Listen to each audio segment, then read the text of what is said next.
પરિચય અને આખી ઘટના તમારી જોડે બની છે, શું બની છે, શું કહે? મારું નામ રોનક મહેડા છે. હું ગામ દેવાનો છું અને હું જોબ કરતો હતો પાદરા. ત્યારે એક મિત્ર દ્વારા ભાવિકની મુલાકાત થઈ અને પછી એને એવું કહ્યું હતું કે હું તમને અઠવાડિયા 10 દિવસમાં ઓસ્ટ્રેલિયા મોકલી દઉં છું. એમ કરીને ટોકનમાં 1 લાખ 2 લાખ કરીને એવી રીતે આપ્યા હતા. ઓનલાઈન જ આપ્યા છે બધા. અને એને મને વિશ્વાસ આપ્યો હતો કે હું તમને અઠવાડિયા 10 દિવસમાં ઓસ્ટ્રેલિયા મોકલી દઈશ. બીજા કોઈ પ્રશ્ન પૂછશો નહીં, બધી જવાબદારી મારી રહેશે. હું વસુનો જ છું, હું કશું ખોટું કરીશ નહીં. એમ કરીને અમને વિશ્વાસમાં લીધા ને પછી થોડા ટાઈમ ગયો, 10 દિવસ 15 દિવસ એમ કરીને બીજા વિઝા આપ્યા, એ ખોટા નીકળ્યા. પછી પાછા પૈસા લીધા એ ટાઈમે. પછી બીજા એમ કરીને બે કે 3 અલગ અલગ એજન્ટો જોડેથી વિઝા ખાલી બનાવડાયા અને અમારી જોડે પૈસા ફ્રોડ કર્યો. છેલ્લે દિવાળીમાં ત્રીજી તારીખે ભાઈબીજના દિવસે અમને લઈ ગયા અમદાવાદ એરપોર્ટ ઉપર. ત્યાં જઈને ખાલી નાટક કર્યું, આખો દિવસ અમારો બગાડ્યો. રાત્રે અમે ઘેર પાછા આવ્યા. મારા પાસપોર્ટ ફલાણા ભાઈ લઈ લીધા એમ કરીને ગોર ફેરવ્યા, અમને પાછા લાયા. તોય હું અને વસોનો પ્રીત કાછિયા કરીને છે એ ત્યાં અમદાવાદ હોટલમાં રોકાયા. 3 દિવસ રોકાયા, 3-4 દિવસ. પછી 7 તારીખે મારી જોડે રાત્રે ઉતરીને તમે કદાચ 14 લાખમાં ટોટલ આપી દીધેલા થોડાક, અને પછી બીજા પૈસા તમે ઉતરીને ના આપો તો એમ કરીને મારી જોડે 3 કોરા ચેક લીધા હતા સિક્યુરિટી પેટે. અને પાસપોર્ટ ને બધું ત્યાં અમદાવાદથી અમે દિલ્હી ગયા. દિલ્હી જઈને અમારા પાસપોર્ટ બધું લઈ લીધું હતું. પાસપોર્ટ લઈને પછી અમારી જોડે ખોટો વિડીયો ઉતારવડાવ્યો કે આવી રીતે આવું બોલો કે હું એજન્ટ નથી, હું આમ છું તેમ છું, અને બીજા થર્ડ પાર્ટી ઉપર નાખીને એ બહુ સેફ થઈ ગયો. પછી ત્યાં એવું કહ્યું કે બીજા પૈસા ઘરેથી મંગાવો એમ કરીને અમારા જોડે પ્રેશર કરીને બીજા પૈસા ઘરેથી મંગાવડાયા, વ્યાજે લીધા, આ કર્યું પેલું કર્યું અને બધું કરીને અમે પૈસા આપ્યા. કશું ના રહ્યું તો છેવટે વધારે પ્રેશર કરીને પછી અમને ડુપ્લિકેટ દુબઈના અને અલ્બાનિયાના વિઝા આપ્યા.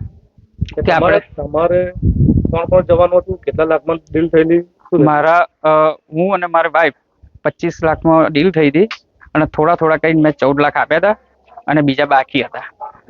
અને હું અને વસોના પ્રીત કાછિયા, કંદર્પ દવે, હિરણના અશોક શર્મા, પાર્થ શર્મા અને અમદાવાદના એક કિશન ગજ્જર કરીને છે, પ્રવીણસિંહ વાઘેલા અને હું ને મારી વાઈફ એમ કરી અમે 10-11 જણા હતા. અને એ પોતે ભાવિક અને એની વાઈફ બંને હતા. ત્યાં આખું નામ વસોનો એજન્ટ છે ભાવિક રશ્મિકાંત વ્યાસ અને રશ્મિકાંત શંકરલાલ વ્યાસ. બંને પિતા પુત્રનો સંબંધ ધરાવે છે અને બંને ભેગા થઈને આ બધું કરે છે. અને આ લોકોનો પહેલેથી ધંધો અને વ્યવસાય આ જ છે, લોકોને પડાઈ ખાવાના લઈ લેવાના અને પછી દાદાગીરી કરવાના. ટોટલ અમારા બધાના થઈને 56 લાખ રૂપિયા છે. અને પૈસા પાછા માંગતા અમને ધમકીઓ આપતા હતા, મારવાની, વસો ભૂલાડી દઈશું, હાજા નહીં રહો, ઉઠાઈ લઈશ, આવી બધી ધમકીઓ આપી હતી. અને જે તમારા ઓસ્ટ્રેલિયા જવા માટે વિઝાનું થયું, શું કે? મારું નામ રાજેશભાઈ ઈશ્વરભાઈ શર્મા, રહેવાસી એરન, તાલુકો વસો, જિલ્લો ખેડા. અમને વસો દ્વારા ખબર પડી હતી કે ભાવિક રશ્મિકાંત વ્યાસ ત્યાં એજન્ટનો ધંધો કરે છે. પછી એનો કોન્ટેક્ટ થયો, વસો ચોકડી મળ્યા તો એના ફાધર મામલતદાર કચેરીમાં આવે, અમારે તમારું કોન્ટ્રાક્ટનું કામ કરતો હતો એટલે બંને પરિચિતમાં હતા. એટલે મેં કીધું આ ભાઈબંધનો જ છોકરો છે, સાચું જ કરવાનો છે ને. એટલે એણે એવું કહ્યું કે આટલા પૈસા આપો, તમારા છોકરાને અઠવાડિયામાં મોકલી દઈશ. મેં એને કહ્યું, મેં 2 વર્ષથી હું આ વસ્તુ માટે ફરું છું, તું આ સાચું કરતો હોય તો કર. એ દિવસે 50,000 એને પપ્પા ભાવિક અને રશ્મિકાંત વ્યાસ બંને હતા, વસો ચોકડી આપ્યા. પછી 10 લાખ રૂપિયા આરટીજીએસ કર્યું. એવી રીતે ટોટલ 20 લાખ રૂપિયા લેવડ દેવડ એનામાં કરી છે. અને આ રીતે ફ્રોડ થયું છે. સેમ રોનકભાઈએ જે જણાવ્યું એ જ પરિસ્થિતિ આ બધાની થયેલી છે. મારો બાબો પાર્થ રાજેશભાઈ શર્મા અને મારો બ્રધર અશોક ઈશ્વરભાઈ શર્મા એ બી આમની સાથે હતા. દિલ્હી 1.5 મહિનો રાખી પછી રિટર્ન કર્યા. તમારે કેટલામાં ડીલ થયેલી તમારે? અમારે 25માં. એક જણ? હા. 2 જણ? હા, એક જણની. એટલે હા 12.5 બન્યું એટલે બેવના થઈને 25. ઓસ્ટ્રેલિયા. એમને પણ સેમ અલ્બાનિયાના, દુબઈના, ફીજીના, ઓસ્ટ્રેલિયાના બધા ડુપ્લિકેટ વિઝા એમને બી. આ લોકોને જે પ્રક્રિયા થઈ છે એ બધા સેમ કેન્ડિડેટ સાથે આ કર્યું છે.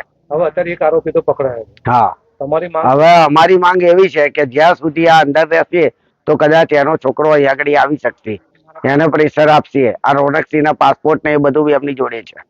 પાછું પ્રેશર કેવું કરે કે આટલા પૈસા આપો તો રોનકભાઈ ક્યાંક તમને પાસપોર્ટ મળે નહીં, તો આટલા આપ્યા છે છતાં બીજા પૈસાની માગણી કરે, આવી રીતે આ લોકો બાપ દીકરાનું એ છે.